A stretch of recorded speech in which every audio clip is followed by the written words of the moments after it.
这个世界的人在岩浆里养小龙虾，把永冻冰层做成衣服，每天还要狂炫巴顿秘制小汉堡。只因高等文明封锁了蓝星的全部资源，蛮荒求生的游戏悄然降临，各国可以派遣开拓者进入蛮荒世界，获得的物资能够以100万倍返还给所属国家。别人的出生地不是森林就是海岛，而我却被扔进了 S 级冰原禁区。第一个夜晚就差点被冻成冰棍，全世界都嘲笑龙国气数已尽，打赌我绝对活不过3天。可他们不知道，我已经觉醒了每日情报系统，能够精准定位隐藏资源，并提前预警各种危机。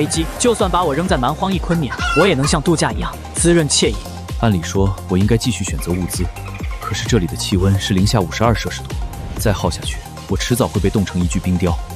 况且系统只是指引资源，并不会凭空变出来，因此我想要长期生存，就必须了解周围的地理气候。可是我心里还在犹豫，万一周围什么都没有，岂不是白白浪费了宝贵的情报机会？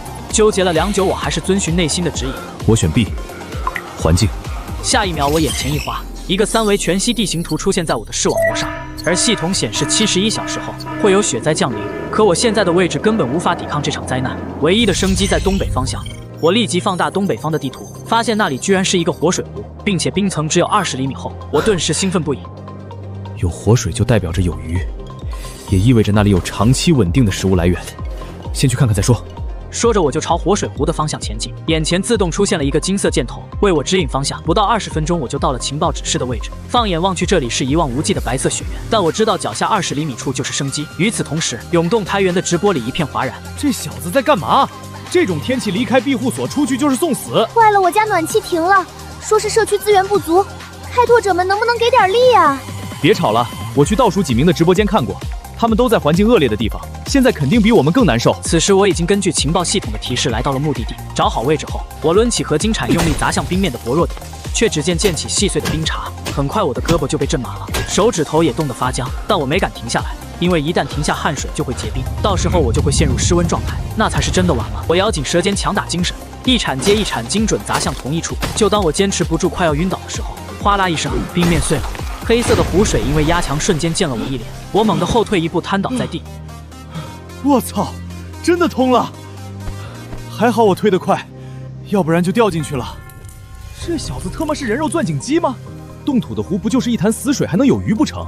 行了，别拿你那点浅薄的知识揣测蛮荒世界。你不是有人在岩浆里抓到小龙虾吗？凿开了又怎样？他拿什么抓鱼？这一问立刻给狂热的气氛泼了盆冷水，而我现在却充满了信心。看着眼前活跃起来的水面，我没有着急动手，而是静静等待最佳的时机。当一条黑鱼游到合金铲上方时，我将手中的铲子猛地一提，下一秒，一条通体漆黑的鱼被甩到了冰面上。而我看着这条有小臂长的黑鱼，心中松了一口气，同时一股眩晕感随之而来。紧接着，系统在我耳边响起：警告，开拓者的饱食度已降至5点。不行，我现在需要补充能量。刚刚的长途跋涉加上暴力破冰，身体已经达到极限了。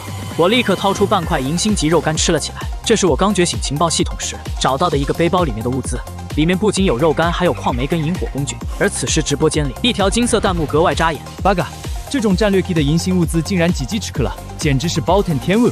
难道不应该朝训给扣干吗？”这条弹幕瞬间点燃了大夏国观众的怒火：哪来的汪汪在叫？张宇凭本事找到的，凭什么不能吃？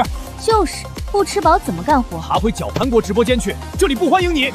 随着肉干下肚，一股暖流涌遍我的全身，饱食度也大幅提升到了48点。我搓了搓冻僵的手掌，驱散寒意后就立刻抓起合金铲，再次蹲回冰窟窿旁，准备趁热打铁，再用我那无与伦比的热情帮助这些鱼儿远离冰冷黑暗的湖水。终于在我耐心的蹲守下，又一条铁鳞黑鱼成功上岸。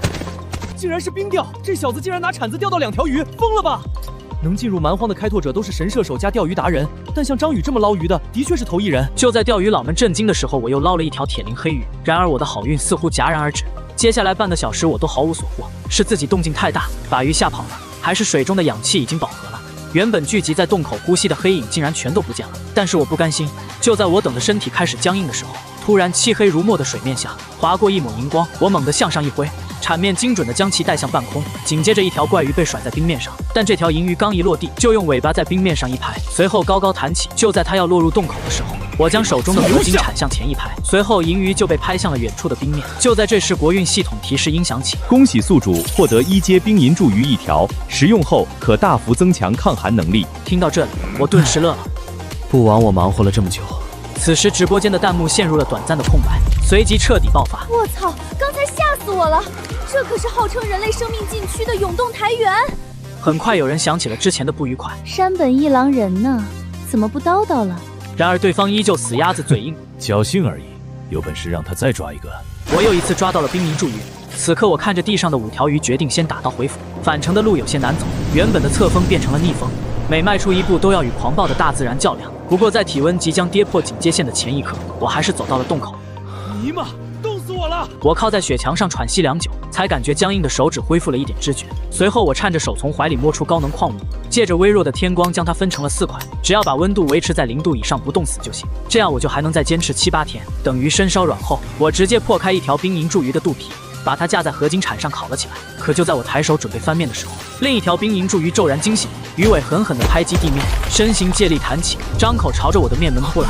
我下意识地抬起正在烤鱼的合金铲，一敲结结实实地拍在了鱼头之上。不等它挣扎，我的手腕再度发力，铲刃顺势剁下了鱼头。不愧是蛮荒的鱼，上了岸还能活，这火性蕴含的能量绝对不低。随后我把掉在地上的鱼重新架回火上，几分钟后，一股难以言喻的香气开始在地洞里弥漫。我顾不上烫，撕下一块鱼肉就塞进嘴里，随后一股热流迅速驱散了我体内的寒意。这时系统提示我的饱食度以及抗寒能力都在大幅度提升。不愧是稀有资源，随便烤都是银送级食物。而我只吃了几口就有这种效果。我又看了一眼被我砍死的冰凝柱鱼，这条可以先上传国家，给老爸、老妈和老妹尝尝鲜。想到这，我将手按在那条冰凝柱鱼上，确认上传今日物资。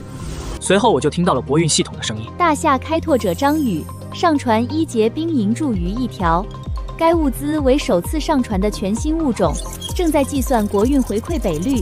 见状，我心中不免激动起来，竟然触发了计算。根据蓝星已知信息，蛮荒物资从垃圾的 F 级到传说的 S 级，一共分为5个评级，评级越高，返还物资的倍数就越低。而这一次，光幕上的数字开始疯狂跳动。恭喜触发稀有物资暴击奖励，本次巨献赔率10000倍。该物资将直接投放至大夏国官方备用冷库。还没等我从这个恐怖的数字中缓过神来，第2道提示随之而来。恭喜开拓者首次上传冰银柱鱼，获得特殊奖励生存盲盒，请选择您要空投的盲盒等级。3个散发着不同光芒的虚拟箱子悬浮在我的眼前，见状我瞬间呼吸急促起来。竟然还触发了特殊奖励，这要是放在别人身上，估计会选择稳妥的普通级或稀有级，但我有外挂呀，怕个鸟！想到这，我立马选择了传说级盲盒。不过片刻，系统就提示我，传说级生存盲盒已投放，而我强压住现在就出去寻找的心思，继续查看国运排行榜。此时我的名字已经杀入全国前100名，这让我非常兴奋。排名越前的开拓者，国家对其家人的待遇就越好。只要我努力向前冲刺，妹妹的眼疾就可以得到特殊资源救治了。这时系统提示音再次响起，恭喜开拓者进入前100名，若次月留在榜单，奖励初级建水液1瓶，可增强综合体质。果然，开拓者排名越靠前，额外奖励就越好。等到3个月后，我就能进入幸存者总榜，那里包含之前所有幸存的开拓者，排名奖励也会更加丰厚。兴奋进过去后，我看向自己的面板，数值一切正常，就连体温也保持在了36.5度，这让我长舒一口气。还不错，不仅物资储备大幅提高，还拥有了一个生存盲箱。这顿时让我安心不少，至少不用担心被冻死或者饿死。就这样，我怀揣着对第2天的美好期待，关闭直播倒头就睡。再次睁眼的时候，情报系统已经刷新了，上面又是那4个选项。思考片刻后，我选择了生存。下一秒，我就得到了传说级生存盲盒的精确坐标，这让我兴奋地挥了下拳头。接下来，我简单收拾了一下装备就出发了。同时，我点了下腕表上的开播选项。家人们，上午好，今天我准备去找投放的物资。紧接着，我跟父母报了一下平安，就迎着风雪前往了目的地。由于昨天的万倍上传巨献，一开播在线人数就蹭蹭往上涨。小伙子，不要执着于奖励，尽力就好。一个退役的开拓者王刚也跟着发言。下一秒，直播间还来了位不速之客。2条鱼就让你自寻死路？大夏国开拓者都这么狂妄自大吗？尼玛的小鬼子又来恶心人了！而此时我早就不看弹幕，专心的跟着情报系统的金色箭头向前走。不过片刻我就到达了目的地，用合金铲挖了不到20分钟，一个金属箱子就露了出来。我颤抖着手打开了盲盒，里面是一套银白色的金属构件。下一秒，系统提示音响起，恭喜大夏国开拓者获得传说级便携式极地雪地车。啊！闻言我倒吸一口凉气，我操，竟然是这么牛掰的代步工具！随后我立即将金属构件组装完成。我看着眼前的雪地车兴奋不已，尤其是那个可以伸缩的货架，完全是让我解放双手的存在。接下来我又试了一下雪地车的马力，十分顺滑的就开了出去。此时直播间观众瞬间就懵了，我也想要这么帅的车，现在报名来得及吗？当然，不过你首先要作为开拓者落在永动台原，再找到稀有物资上传，最后选择传说级盲盒才有可能得到。这也太难了吧！扎心了，老铁。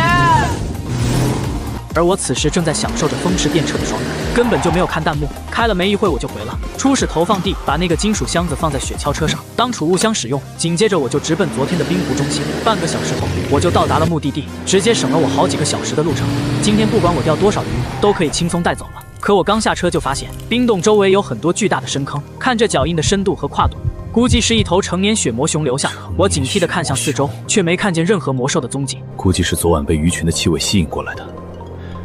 看来今天要多捞一些鱼了，至少保证这个地方废弃之前，要有足足的食物支撑我找到下一份生存物资。说着，我将雪地车停到了身前挡风，然后挥动合金铲再次砸开了冰面，瞬间就有几条鱼浮了上来。我眼疾手快地用合金铲帮助鱼儿上岸，短短半个小时我就收获了3条肥硕的大黑鱼，但它只能用来果腹，根本没有银鱼那种提升抗寒的能力，这让我有些丧气。随后我又想到昨晚在鱼场内看到的黑色鳞片，难道这黑鱼是银鱼的主要食物？想到这，我立即挥动铲子将黑鱼剁碎，然后用合金铲盛着鱼肉沉入冰水中。时间不长，就有一大群冰银柱鱼游了过来。我猛地向上扬起铲柄，可鱼在出水时就顺着铲子边缘跳了下去。见状，我气得直磨牙，但好在银鱼并没有因为我的动作而退散，反而越聚越多。我将一块块鱼肉丢入壶里，然后凭着爆发力把引来的鱼猛地向岸上甩去。虽然10次挥铲有8次是空的，甚至有好几次鱼都飞到冰面上，又扭着身子弹回了水里，但架不住这些鱼前赴后继地往铲上冲。而我也逐渐掌握了诀窍，不再空铲。很快我就拍上岸7条银鱼，大概有40斤重。我将所有鱼码放在雪地车的金属箱子里，然后向避难所的方向全速冲刺。没一会就回到了熟悉的小雪坡，随后我就将鱼搬进了地洞，同时也把雪地车重新折叠好。望着行李箱大小的金属方块，我再度惊叹高等文明造物的神奇。在洞口留好透气孔后，我就点燃了一小块高能矿煤。随着地洞内的温度缓慢回升，我浑身肌肉都酸痛麻木起来。不过我看着眼前堆成小山的鱼，满满的成就感油然而生。今天必须犒劳一下自己，于是我拿出一条银鱼烤了起来。几分钟后，一股鲜甜的鱼香味就飘进了我的鼻子里。我咽了咽口水，这也太香了吧！一番暴风吸入过后，我的抗寒能力直接拉高到了20%，看这意思是以后还能继续提升。我心中顿时激动不已。休息片刻后，我将剩下的鱼全做成了烤鱼。为了便于保存，我尽量将每条鱼都烤得干巴巴的。这时系统提示音响起，今日物资上传结算还有5分钟。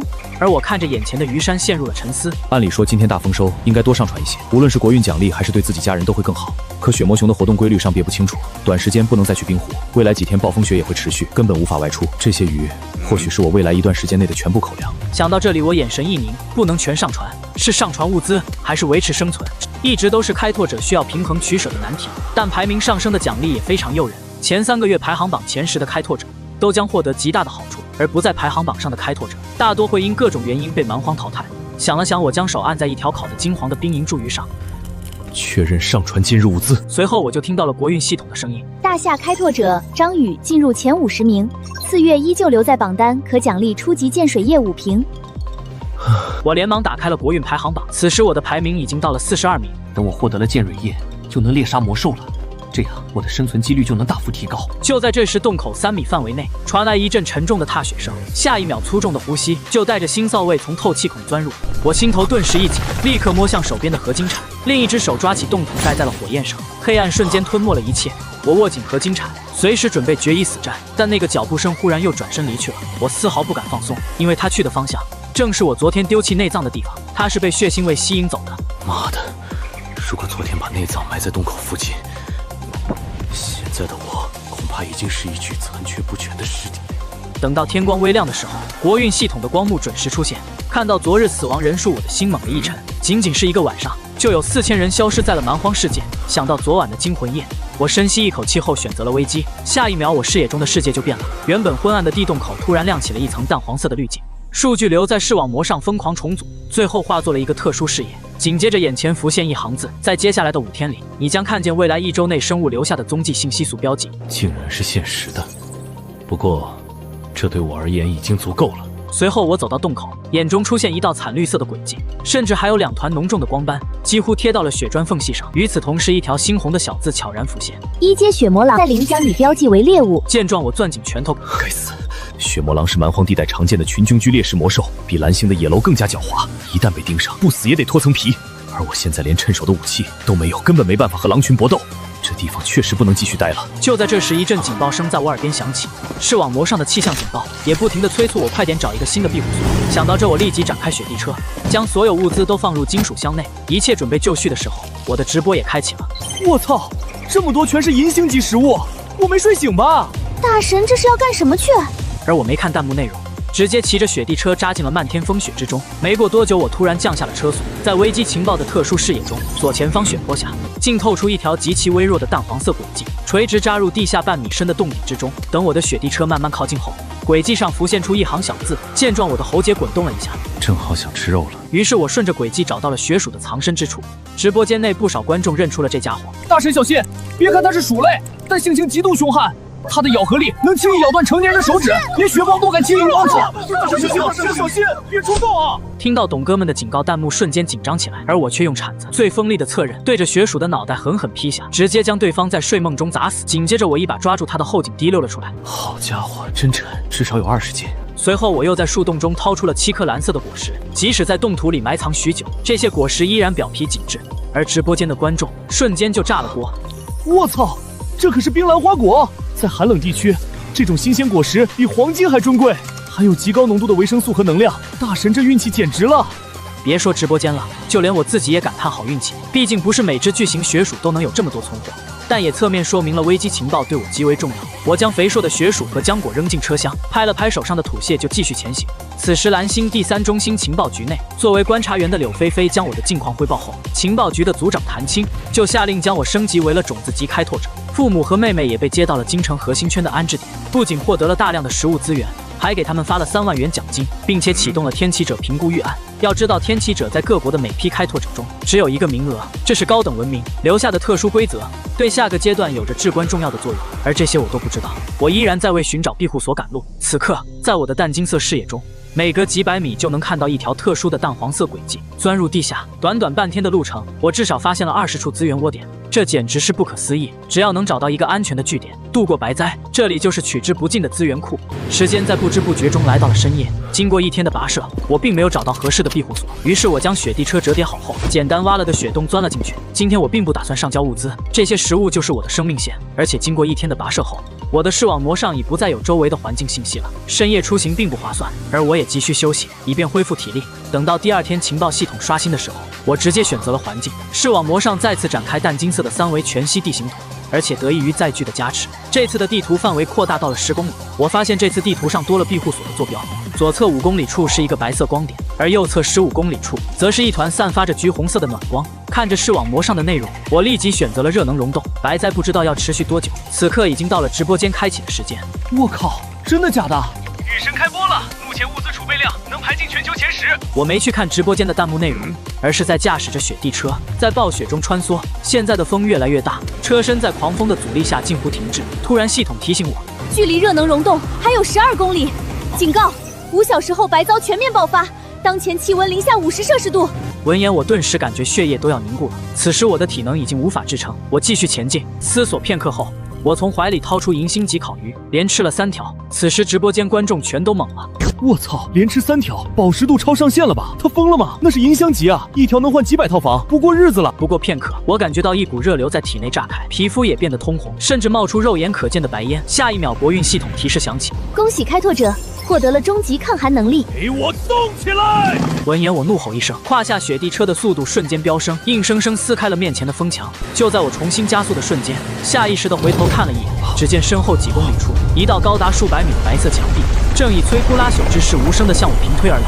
白灾具象化了，他在追逐我的背影。这一刻，直播间的弹幕上满屏都是快跑2个字，耳边突然传来刺耳的警报。就在这时，我透过漫天飞舞的冰碴，看见前方有一块巨大的背风岩石，下面正隐隐透出一丝橘红色的微光，那是地热。与此同时，大夏情报局柳菲菲看着我的直播间，脸色一片惨白。上月灯塔国遭遇 B 级沙暴，3名特种兵王直接尸骨无存，而张宇面对的是更加残酷的白灾。根据数据计算，他的生存几率基本为0。坐在对面的谭青一巴掌拍在了办公桌上，张宇不会有事的，他刚提升了终极体质，还有希望。而此时我离眼前的石洞还有400米。可身后的风暴已经压了过来，巨大的气压差点让我迷失方向。紧接着，我感觉背后好像被人推了一把，然后连人带车几乎是飞了起来。看着近在咫尺的洞穴，我猛地一扭车把，借着惯性冲入裂缝之中。下一秒，连人带车侧翻在雪地里，但我悬着的心却骤然落地。终于活下来了。而我不知道的是，直播间中的弹幕已经彻底疯狂了。我操！我刚刚都不敢看，大神竟然活下来了，兄弟们！但这时几个樱花国的弹幕飘了过来，观众当然不能惯着顺着网线就骂了回去。谁赞助我一个机票钱，老子过去带走他们！然而就在骂战即将开始之际，直播间外突然传来一声巨响，那是风暴撞击岩石的声音。紧接着在低温与狂风压迫下，无数尖锐的冰刺从洞口向内部疯狂生长，沿着岩壁和地面以肉眼可见的速度向深处急速蔓延。最终他们撞上溶洞深处不断涌现的热源，尖端开始迟滞和融化，然后彻底凝固，形成一道半透明却又壮观的冰封大门。而我此刻正在观察系统评级的 S 级新家，目测面积已经超过了500平米，穹顶挑高10几米，但地面上到处是散落的碎石和凸起的岩块，有些难以落脚。这时我俯身仔细观察大厅里的植物，只见溶洞内飘着一层淡淡的白雾，岩壁高处的裂缝中渗出的水珠在地上汇成一条小溪，朝溶洞深处那漆黑的未知区域流去。但我没有立刻朝深处探索，而是将地上那些碍脚的碎石块搬走，甚至在怪石嶙峋间跳跃和攀爬，检查着每一个角落。而直播间里不少第一次来的外国观众被我利落的身手惊到了。哇塞，这个大夏人核心力量太强了，在乱石堆里如履平地，简直像一头雪豹。这就快了，那是你们没见过大神开车的时候。众所周知，大神是大夏第一快男。大夏国的观众忍不住也发起弹幕调侃，在一声声调侃里，我的直播结束了。不过议论的热情还在延续。我今天依旧没有上传任何物资，看了一眼系统面板，已经掉出前100了。只是没想到，我的饱食度已达到300上限了。那么未来只有食用魔兽或更高品质食物才能继续增强体质。就在我沉思时，一股股带着刺鼻氨气味的热浪从洞穴深处喷涌而出。我打开危机视野，发现这处庇护所的上方挂满了淡红色的轨迹，全部都是2阶暗窟魔符，而且还在冬眠。虽然他们的粪便能制造炸药，但是我没有武器，一旦动手，这里沉睡的蝙蝠必然会惊醒。面对这种会飞的魔兽群，自己只会被吸成干尸。这一条路连把像样的武器都没有，我真是太穷了。感慨完后，我退回相对清新的大厅前部，整理物资休息。经过1夜的休整，我的体能已恢复至巅峰。既然已经安顿下来，我当务之急是搞清楚自家地下室的全貌。于是我根据已经更新的情报系统选择了环境，看看有没有别的出口或者资源。这一次环境情报直接生成了一幅令人震撼的地底剖面图，以我所在的溶洞大厅为原点，向下延伸出无数条错综复杂的脉络，宛如一个巨大的蚁穴。就在我观察地图的时候，发现了一个散发着诡异紫光的岛金字塔图标。下一秒，环境情报播报：恭喜宿主发现世界秘境文明的遗迹，地下25公里处有一处残破的风雪神庙，建议宿主亲自前往，有机会获得超自然能力。闻言，我的瞳孔猛地收缩。在进入蛮荒初期，开拓者都只能靠肉体硬抗恶劣环境，若能长期生存下来，就可以不断进化体质，成为真正的蛮荒猎人。不过超自然能力我之前的确没听说过，目前已知的是，幸存者总榜前10的开拓者力量已经达到3阶魔兽的程度。我当即决定必须去看看，不过去之前我得先填饱肚子。于是我将前天路上顺手抓的那只雪鼠从金属箱里提了出来。直播间刚开播，大家都被硕鼠吸引了目光。这雪鼠一看就有福啊！我操，大神又做饭了，庇护所的第1餐。我搭了一个简易灶台，然后在上面架了一块洗净平整的青石板，底下又点燃了一小块高能矿煤，才把雪鼠肉放了上去。不过片刻，一股霸道的肉汁香气弥漫开来，然后我掏出3颗冰蓝浆果将其捣碎。这时我才夹起一块还在滴油的肉片，在果酱碗里一蘸，就这样裹满了冰凉果酱的烤肉被送入口中。我顿时发出一声满足的叹息，绝了。而柳菲菲看着屏幕里忙碌的身影，嘴角微微翘起。蓝星第8批开拓者，有人为食物奔波，有人为庇护所而忙碌，但张宇这个身处永病坛园的开拓者，竟然已经开始享受生活了。这或许是一处顶级庇护所带来的底气吧。与此同时，大夏国的特别行动局、军方与政界的顶级大佬们，他们的目光正盯着大屏幕不断切换的实时监控，而谭青正用激光笔点在屏幕上。以上是蛮荒前9日全球种子级开拓者生存现状汇报。赵铁入 B 级黑暗丛林剧毒缠身，需要在3天内寻找解药。李青青饮用污染水源，不幸染上痢疾，已连续2天无法进食，只有暮雪，处境稍稳，但是急需庇护所。几位首长眉头紧锁地看着监控画面。这时老首长揉了揉眉头：永动台园那小子呢？他现在是什么情况？闻言，谭青一愣，随即切换屏幕，只见视频里的张宇正在围着篝火烤着鼠肉，会议室瞬间落针可闻。老首长喝了一口茶水，然后指着屏幕又气又笑：这个臭小子，别人在蛮荒忍饥挨饿，他倒好，过得逍遥自在。会议室气氛瞬间活络，众人纷纷赞许。提及张宇不仅找到了庇护所，还挖出了传说级雪地车，是一个很有潜力的开拓者。老首长随即询问张宇的庇护所评级，谭青立刻调出报告，他的庇护所评级为 S 级全球评分第10，我建议将他列为第8批天启候选人。闻言，老首长收敛笑意，沉思片刻，是个好苗子，但天启事关国运，姿势体大，还需要再观察几日。此时我正在剥离血鼠的板油和内脏脂肪，然后将其切成小块，一股脑丢进石锅，浓郁的油香很快弥漫开来。我趁熬油的间隙，将10几斤精肉切成了手指粗细的肉条，随后我把肉条铺在矿内，四周风干脱水，等石锅里的油渣炸至金黄浮起时，我找了块干净石碗，将滚烫澄澈的油脂倒了出来，既能当食用油，也能做防冻涂层或照明燃料。动物油脂的高效利用本就是绝地求生的必考题，这点上我的实战与理论都接近满分。接着我把硕大的血鼠皮铺在平整岩石上，合金铲再次化作刮刀，处理皮毛上残余的油脂和肉屑。然后我抡起铲背敲碎鼠头，完整剔出2颗坚硬如凿的门牙和4根高密度腿骨，掂了掂手里的骨头，我嘴角微扬，这2颗门牙弯曲度正好，打磨一下就是天然的倒刺鱼钩。有了这工具，捕鱼效率肯定能大增。分类码好最后一块骨头时，提示音接连响起：获得普通鼠肉干5斤，获得普通银双绒鼠皮1张，获得普通硬质鼠牙2只。收拾妥当后，我背起简易背包，往里面装了几块肉干，又俯身灌了几口血水解渴，随即重新握紧合金铲。这时视网膜上的淡金色地图适时亮起，那处散发着诡异紫光的岛金字塔坐标正无声地吸引着我。既然是系统推荐，那我就去探探路。这溶洞庇护所终究不算顶级，或许下方藏着更有价值的收获。打定主意，我便循着地图指引，钻进了溶洞深处的漆黑隧道。视网膜上的环境情报为我规划出一条淡蓝色安全路径，即便只有幽蓝军毯透出微光，我也能从容迈步。只是空气中弥漫着一股氨气混合腐肉发酵的恶臭，让我下意识蹙紧了眉头，但是脚步却没敢停顿。大约30分钟后，恶臭达到顶峰，我抬头看了一眼，瞬间头皮发麻。只见几10米高的穹顶上，密密麻麻倒挂着成千上万只魔兽，全部都是成年的2阶暗窟魔蝠。警告！机动危险！这时情报系统突然响起提示音，闻言我瞳孔骤缩。这些家伙的体型比蓝星的蝙蝠还大，黑色皮膜裹着强壮躯干，即便沉睡，凶戾气息也令人心惊。若不是情报确认他们在冬眠，给我100个胆子也不敢踏进一步。往地面看去，灰白色的粪便泥潭里插满了惨白的骨头，于是我掩着鼻子悄然后退，走向另一侧热浪滚滚的通道。比恐怖片还吓人，幸好大神没进去。没有武器去对付2阶魔蝠，纯属送死。隧道里光线愈发昏暗，连军毯的荧光都变得微弱，也难怪观众会误以为信号中断。未知的黑暗与潜在的危险，让屏幕前的10几万大夏观众都屏住了呼吸。怎么回事？信号不好吗？别吓我呀！穿过魔蝠巢穴后，地势突然急剧下降，光线变得更暗。此刻我全靠环境情报摸索前行。这时气温疯狂攀升到了40摄氏度，我浑身大汗淋漓，速干衣紧紧贴在身上，喉咙里也已经干渴难耐了。奇怪，不是风雪神庙吗？怎么会这么热？忽然一股彻骨寒风迎面扑来，极热与极寒在狭窄隧道中剧烈对冲，瞬间激起大片白雾模糊了我的视线。但视网膜上清晰显示，距紫色金字塔仅剩30米。于是我咬了咬牙，屏住呼吸，冲出了白雾。眼前的景象瞬间让我瞳孔骤缩。这是一座巨大的地下环形大厅，一条漆黑暗河在中央静静流淌，河岸两侧则整整齐齐码着无数类人生物的白骨，他们全都保持着跪拜姿势，齐齐面朝大厅中央。我操，那是人骨！这到底是什么地方？快看墙壁那里有光！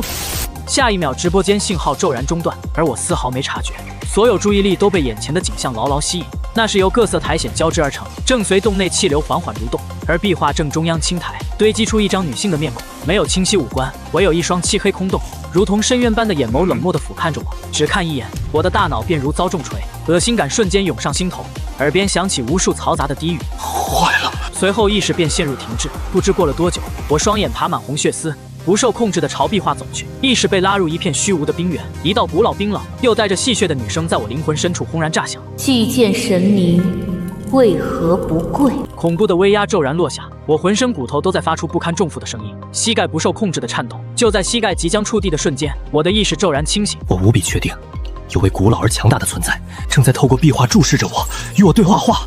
是跪下，还是五体投地？触怒他，会不会立刻丧命？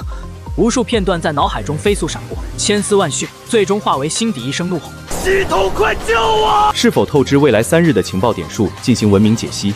闻言，我没有丝毫犹豫地点头，同意。紫色光辉瞬间在我的视网膜上炸开，古老的黄金符文交织咬合，最终凝聚成解析结果。见状，我心头一紧，却只能咬着牙，将合金铲狠狠杵在地上，拼尽全力一点点挺直脊梁。大厅里的风骤然变大，刺骨寒意穿透毛孔，直刮骨髓。还好我有中极抗寒，体质才能勉强支撑。但更难熬的是精神折磨，周围的白骨仿佛活了过来，空洞的眼眶里透着愤怒，无数低语萦绕在耳畔。跪下见奴，跪下才有活路。此时我的视线开始涣散，无数重影闪过，历代的生物在此虔诚跪拜，期望获得神力。好在视网膜上的紫色提示护住了我的清明，于是我咬舌尖借剧痛保持清醒，在心中疯狂歌唱大夏国歌。意志燃烧到了极致，下一秒毁天灭地的威压骤然消散，大厅重归寂静。紧接着，我大口喘息，还未平复心跳，溶洞气流转向，壁画褪去，青黑化作圣洁的银白色。高高在上的女神微微垂手，眼眸中流露出赞许，双手摊开，似在赐予。系统提示随之而来：恭喜通过风霜女神意志试炼，序列1：凛冬逝者，特性为无视风霜，极寒环境下全属性获得30%神性增持。晋升需献祭冰银柱鱼和冰心莲，或者血魔熊的肝脏。我立刻想起冰面上的巨大抓痕，这试炼后续难度不低啊！让我狩猎2阶魔兽，风霜姐，你是认真的吗？就在这时，壁画下方石台凹陷处凝成了尸丸，银白色液体顺着女神指尖滴落。系统紧接着显示，这是风霜女神对试炼者的奖赏。饮用后将大幅改造凡人之躯，大幅提高抗寒能力。闻言，我立刻上前将其饮尽，体内瞬间爆发出灼热的力量。不过片刻，我就觉得身体前所未有的强健，连力量和活力都显著增强了。就在我沉浸在力量暴涨的喜悦中，一道宏大的声音响彻所有蓝星开拓者的心底。蓝星通告：大夏国第8批开拓者张宇触发并完成神明试炼，推动探索进程。蛮荒第1阶段适者生存结束，第2阶段天谴之争即将开启。高等文明的通告落下，我直播间的弹幕先空了几秒，紧接着弹幕就炸了。高等文明通告，这是人类历史上第1次吧？大夏国张宇，我的天，大神的名字响彻全球了！我想问，这是什么牌面？而谭青和柳菲菲都吓出了冷汗，他们没想到我不仅活了下来，还搞出这么大动静，更没想到我10分钟就通关了。别人几天几夜都出不来的遗迹。没多久，红色保密电话响起，叫他们去开最高级别的会议。最高战略会议室里，老首长神色严肃。20天后，第2阶段开启，每个国家确定1名天启者，只要天启者活着，国家就能收获2项权限：一是与天启者双向实时通讯，二是能在天启者坐标3公里内投放其他开拓者。蛮荒求生的逻辑变了，不再是单兵求生，而是国家级基地建设。大夏只剩3位幸存开拓者，选天启者需慎重选择。而此时，所有幸存者都看到了国运排行榜的变化，第8批国运排行榜的奖励全刷新了，开启了争者留其名的特别活动。原来的健体液、营养液都没了，换成了泛着暗金色光芒的奖励。第1名是传说级霸王弓，还能让全国自然环境提升40%。第2名是泰坦战甲，第3名是多功能便携车，第4到第10名也有良品背包和治疗药剂。就连第100名的奖励都翻了10倍。见状，我真的动心了。等白灾过后，我得试试争前几名。这时我突然特别饿，我知道是获得高级抗寒能力后身体在进化，需要大量能量。我坐在大厅的白骨堆上吃雪薯肉干，可怎么吃都填不饱。没多久，困意就涌了上来，于是我毫无防备地靠在岩壁上，在神秘大厅中沉沉睡去。幽暗中，正上方的壁画仿佛活了过来。有趣的小家伙。等我再次睁开双眼的时候，已经过去了3天。我伸了伸懒腰，僵硬的关节嘎吱作响。这时我摸向皮革包，想找吃的。我的肉干呢？怎么全没了？睡前明明只吃了半饱啊！今日情报已刷新，但我没着急选择，而是先打开了国运系统的个人版面。没想到睡了一觉，居然获得了高级抗寒体质。我捏了捏自己的手臂，肌肉线条比之前更加紧实，皮肤下仿佛有一股温热的力量在涌动。现在的我，如果回到刚落地的第1天，哪怕没有羽绒服，也能在暴风雪里轻松撑住；哪怕是在白灾里，我也可以撑1个小时左右。第8批开拓者里，应该没人比我更耐冻了吧？我真是一个抗寒奇才。但目光落在右下角的时候，我的笑容僵住了。在能力栏下方，风霜女神的注释显得格格不入，竟然是一个黑色的标签。据我所知，所有的高等文明标签都是金灿灿的正面 buff， 黑色的我从没见过。看起来像是诅咒之类的负面效果。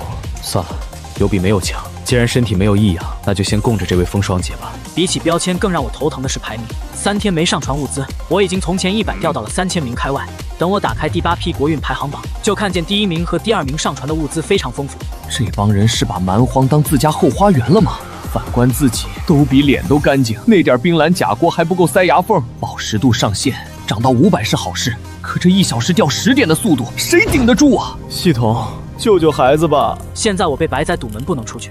也不想跟满洞的2阶魔兽玩命，只能将最后的希望寄托在情报系统上。于是我不再犹豫，选择了生存。下一秒，金色的光辉在视网膜上一闪而过。今日生存类情报：在洞穴内藏有稀有级生存盲盒，就埋在地下1.3米处。就在我猛地站起时，突然想起之前传说级盲盒，就开出了载具雪地车。那可是直接让我逆天改命的宝贝。这次虽然是稀有级的蓝色盲盒，但在这鸟不拉屎的地下，绝对是雪中送炭。发了，就在溶洞里，不用出门。不知道是哪位小可爱选了盲盒没开出来，便宜我了。当我看清坐标的具体位置后，脸上的笑容瞬间凝固，目的地居然在2阶暗窟魔符的巢穴深处。我僵硬地转过头，看向身后那幅女神壁画。救命啊，风霜姐，我该怎么办啊？与此同时，因为我直播黑屏了整整3天，导致数百万观众24小时蹲守，混乱中王刚的金标弹幕出现。这番话安抚了大夏观众，却引来了国外观众的嘲讽、吐槽。我人气高，排名低，图有流量不配当开拓者。就在所有人都以为黑屏会持续下去时，一声细微的滋啦电流声骤然响起，沉寂3天的直播窗口终于亮了。恭迎大神归位，失踪人口回归。这般狂热让初次点进直播间的国外观众满脸错愕。大神是开美颜了吗？皮肤白得像玉一样。大家早上好，今天我打算再去探探那处蝙蝠洞。说着，我就看见弹幕都在夸我，于是我抬手拂过脸颊。能感觉到皮肤不再粗糙，身躯也比之前紧实了不少，每一寸肌肉都蓄满了爆发力，顺着岩壁向上攀爬。空气中的刺鼻气味越来越浓，头顶也渐渐浮现出深红色的魔兽踪迹。大约2小时后，2阶暗窟魔符的巢穴映入眼帘，我停在洞口，在心里暗存，这盲盒应该是某个开拓者的遗物。运气不好，被外出狩猎的暗窟魔符顺找带回了老巢。即便盲盒近在咫尺，我也没贸然闯入。趴在岩石后方仔细观察地形，左侧岩壁太陡，容易滑落发出声音，中间是厚厚的粪便，堆踩上去会陷进泥潭。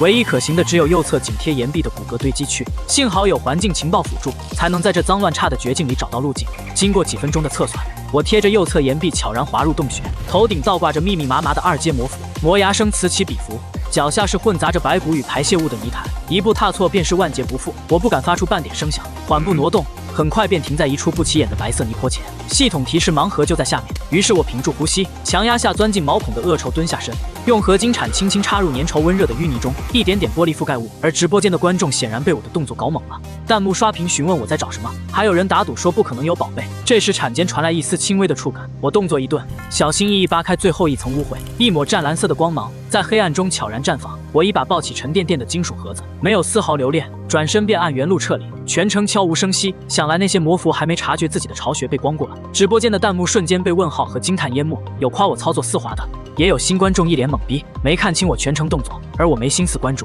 弹幕只专注于撤离，直到彻底远离魔符巢穴才松了口气。2个小时后，我返回热能溶洞的温暖大厅，第一时间就冲到小溪边，脱下沾满恶臭的衣服，在冰冷的溪水中反复冲刷，直到身上只剩清冽的水汽味。紧接着我赤着上半身，盘腿坐在温热的青石板上，看着面前洗净的盲盒思索。稀有级盲盒里通常是进阶生存装备，比如御寒衣物、高级工具或是特效药品，而且高等文明出品向来靠谱。于是我勾了勾唇角，挑眉看向镜头，清脆的机械锁扣声在寂静的溶洞内回荡。我缓缓掀开盖板，箱体内仅躺着一件折叠整齐的银灰色斗篷，如流水般泛着水银光泽，除此之外空空如也。这时系统提示音响起，获得稀有极地光学迷彩斗篷一件。闻言，我将斗篷展开，视网膜上立刻浮现出属性描述。我抬手摸了摸触感，冰凉滑腻，随手披在身上，斗篷自动贴合身形。这时一阵轻微的震颤后，神奇的一幕发生了。只见屏幕里我的身体表面泛起层水波纹，下一秒便彻底消失，只剩脚下的青石板孤零零留在原地。这一幕让弹幕瞬间炸裂。我操人呐！这是什么技术？坏了，家人们，竟然真的有隐身人！而我在庇护所内反复测试，很快摸清了斗篷的特性。这种属性的装备在稀有级盲盒里也是罕见，只能说我这次运气确实不错。可喜悦转瞬即逝，强烈的饥饿感如利爪般抓挠着胃壁，胃酸翻涌得我眼前发黑。斗篷再好也填不饱肚子，于是我强撑着起身，从储物处翻出之前烤的2条黑鳞铁鱼，坐在青石板上慢慢咀嚼。然而我并没有吃饱，吃完后我索性蜷缩在角落，保持低功耗状态休整，至少不必再忍受刺骨的严寒。但是没过多久，食物储备就彻底告罄。更让我在意的是女神注视带来的持续影响。睡前我瞥了眼视网膜，情报点已攒够10点，白灾也仅剩3天便会减弱，届时就能凭高级抗寒能力外出狩猎。这一夜我陷入了一场前所未有的深层梦境，梦里没有天地边界，只剩漫天呼啸的暴风雪，刺骨的寒冷穿透一切。我引以为傲的抗寒能力完全失效，连灵魂都像是要被冻得碎裂。我艰难地抬头，这是哪里？只见风雪深处，是一个身披极光与暴风雪之就长袍的背影，赤足踏在虚空之中，周身空间因极致严寒不断崩塌重组。那是风霜女神吗？意识模糊间，我心底涌起强烈的力量，渴望哪怕每走一步都要承受灵魂撕裂之痛。我还是执着地向前挪动。就在意识即将被风雪同化时，一道清冷宏大、带着淡淡叹息的声音直抵灵魂深处：“该走了。”话音落下，一般温暖柔和的力量将我猛地推开。我骤然惊醒，光幕上弹出日常提示后，一条暗紫色特殊提示强行浮现。见状，我猛地从青石板上坐起，说着，我指尖下意识摸向太阳穴，一股惊愕涌上脸庞。自从被风霜女神注视后，我便时刻处于精神紧绷的压抑状态。可此刻那种微米沉重感消失得无影无踪，取而代之的是前所未有的清爽。感官敏锐到了极致，整个世界在我眼中都像是被彻底擦亮。稀有级神之凝视开启后，周围事物运动速度在你眼中将放慢90%，且此刻的你能洞悉生物的弱点死线。我盯着面板，我操，这不是传说中的子弹时间吗？呼吸瞬间急促起来。作为开拓者，我比谁都清楚这能力的含金量。于是我站起身，深吸一口气，紧接着我的目光精准锁定溶洞顶部一颗正在凝聚的水珠。就在水珠挣脱岩石束缚开始下坠的刹那，我低喝一声，周遭的世界骤然变了模样，仿佛被按下了暂停键。我甚至能清晰看见水珠表面映照出的自己的轮廓，以及水珠在空中因重力产生的细微形变。我缓缓伸出手，2根手指精准地在空中一夹，时间流速瞬间恢复正常。但很快我也摸清了这能力的代价与限制。其一，它只加快我的思维速度，想要真正逆天改命仍需依赖身体持续变强。其二，持续时间仅约2秒，且极度消耗宝石度。方才接近100点的宝石度，竟被直接清空。多谢风霜姐啊！平复心情后，我唤出情报系统，目光扫过的瞬间，差点跳起来。累积情报点13点 ，S 级白灾已减弱为 B 级，能见度已经恢复。见状我一愣，随即看向时间，才惊觉自己这一觉竟整整睡了3天。这时我才明白，原来那场梦境不只是试炼，更是一次漫长的能力孵化。白灾减弱无疑是天大的好消息，以我目前的高级抗寒能力，足以长时间在外活动狩猎了。而且睡觉时宝石度消耗缓慢，不然我恐怕撑不到现在。我最后检查了一遍个人面板，各项数据一目了然，果然变强的代价巨大。此刻极度饥饿的感觉再次袭来，我急需补充大量食物，先看看外面的情况。我快步走到冰封的洞口，隔着厚厚的冰层，能清晰感觉到外界的风声比之前小了很多，是时候出去了。我舔了舔干裂的嘴唇，眼神瞬间冷冽如刀，抽出合金铲，对着封了10几天的冰门狠狠挥了下去。清脆的撞击声在溶洞内回荡，冰屑飞溅如雨。而我沉寂3天的直播间终于重新亮起。可对于瞬息万变的蛮荒直播圈而言，这3天的空白已然太过漫长。直播间在线人数早已从巅峰时的100万级暴跌至不足5万，多数观众都以为我早已饿死在溶洞里。即便没饿死，日复一日的休眠画面也早已磨掉了众人的耐心，只剩些许死忠粉和好奇路人留守。大神终于醒了，要不还是穿迷彩斗篷偷蝙蝠吧？楼上疯了，那可是一群2阶魔兽。弹幕稀稀拉拉的滚动着，即便老粉此刻也多是沉默与担忧。这就是推进新版本的张宇吗？怎么瘦得皮包骨了？算了吧。灯塔国约翰都快杀穿平原了，墓穴女神也建起采矿基地了，她还在这挖冰。看样子是断粮了才被迫出来搏命，这环境出去也是死。张宇的排名已跌至5000名开外，淹没在无数灰暗头像中，宛如一颗转瞬即逝的流星，亮过一瞬便归于暗淡。然而此时我没有理会直播间的观众，而是使尽全力挥击合金铲。厚达半米的冰封大门发出不堪重负的哀鸣，无数裂纹如蛛网般蔓延开来。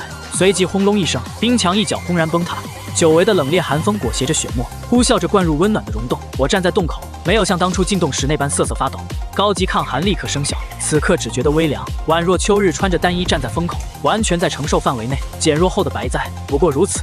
我眯起眼望向外面昏暗风雪的世界，没有贸然踏出决定先稳一手。于是我选择了危机情报。霎时间，一道电子轰鸣直抵脑海，我的双眸瞬间被灼热的淡金色数据洪流填满，昏暗的雪原在视野中分崩离析。原本死寂的白色世界化作一张绚烂的生命之网，网线是各类生物的轨迹，或赤红如血，或惨绿如毒，在目之所及处疯狂延伸，交错被风雪抹去的信息素和掩盖的足迹，此刻全被系统回溯，在视网膜上打上高亮标记。时隔多日，危机情报重新生效。我跨上传说级雪地，车双腿猛地发力，履带卷起漫天雪雾，银白车身如离弦之箭冲破溶洞的束缚，驶入茫茫雪原。身后狂风呼啸，被我凿开的洞口在风雪侵蚀下，正一点点重新结冰封死。我在积雪较后的背风坡停下车，低头扫了眼视网膜，一条淡黄色轨迹明晃晃地印在雪面上。1阶台原巨型雪兔刚刚在此处觅食。这时一行字幕浮现在眼前，我没急着下车，先眯眼观察了一会。这蛮荒的雪兔跟冬眠的老鼠可不一样，雪兔抗冻能力极强，而且听觉极其敏锐。要是以前我骑车追到断腿也摸不着它一根毛，但现在嘛，我让你见识一下什么叫装备党。说着，我慢慢拔出腰上的2把骨刺匕首，又拉紧身上的极地光学迷彩斗篷，直接趴进厚雪里。一阵轻微的光影扭曲后，我在雪地里藏得严严实实，不仔细看跟周围的积雪没半点区别。而直播间的画面，观众看见的就是我凭空消失了。我操，人呢？这就是传说级装备的效果。而此时我正一点一点往前挪到目标位置就停下了。没一会，前方半米的雪窝里冒出2只长长的白耳朵。就是现在，我猛地从雪堆里窜出来，手里的匕首精准扎穿他的脖子，直接把他钉死在雪地上。全程不到2分钟，从隐身到绝杀行云流水，没有给雪兔任何反应时间。紧接着我拔出骨锥，在雪上擦了擦血，提着还在抽搐的兔子，满意的拍了拍斗篷。好东西就该是我的。于是我把手按在雪兔身上确认上传，嗡的一声，系统弹出提示：大夏国开拓者张宇上传物资，完整的1阶巨型雪兔3只。大夏国获得资源，雪兔3万只。我去，3万只雪兔，这是什么概念？3万只雪兔，这得吃到什么时候啊？我去，张宇冲进单日排行榜前10了，这可是永动台元啊，这就是实力吗？我打开国运排行榜来看，当前个人总排名第4108名。见状，我皱了皱眉，才进前5000名，我还以为今天这波能冲进前1000呢。不过我也明白，能来蛮荒当开拓者的全是高手。